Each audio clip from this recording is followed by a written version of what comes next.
আসসালামু আলাইকুম রহমতুল্লাহি ওয়া বারাকাতুহু আলহামদুলিল্লাহ ওয়াসসালাতু ওয়াসসালামু আলা রাসূলিল্লাহ সাল্লাল্লাহু আলাইহি সাল্লাম।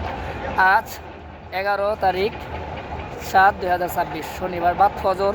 আলহামদুলিল্লাহ সম্মানিত উমরা যাত্রীগণকে নিয়ে সবাই তো আসেনি, অনেকেই একটু অসুস্থ, যাই হোক আবার সুস্থ আলহামদুলিল্লাহ।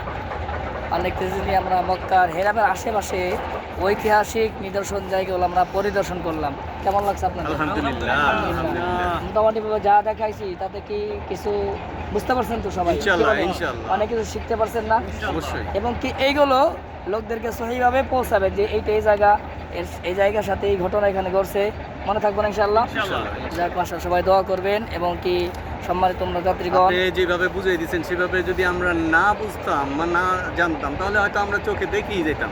জিনিসগুলো আমরা 10-12 বার দেখছি, কিন্তু আমরা জানি না যে এটা এরকম, এই জায়গায় এই বিল্ডিং, ওইটা কি জি। হ্যাঁ, আপনি থাকাতে যেমন এইগুলো আমরা সঠিকভাবে সহজভাবে সব চিহ্নিত হলো। এটা মাশাআল্লাহ খুব ভালো হয়েছে আপনার। জাযাকাল্লাহ খাইরান, শুকরিয়া।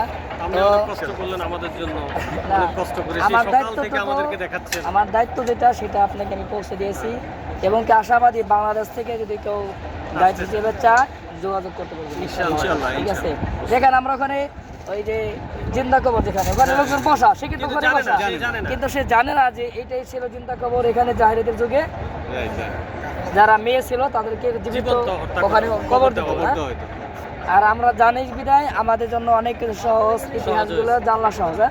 আর ইতিহাস হলো জাতির সুপান, যে জাতি তার ইতিহাস জানে না সে হলো মূর্খ, কি বলেন? জি। এই জন্য প্রত্যেকটা ইতিহাস আমাদেরকে জানতে হবে। তো সবার দোয়া করি আল্লাহ তাআলা সম্মানিত উমরা যাত্রীগণকে সহি সালামতে আবার দেশে ফিরিয়ে দেবেন। আসসালামু আলাইকুম রহমতুল্লাহি ওয়া বারাকাতুহু।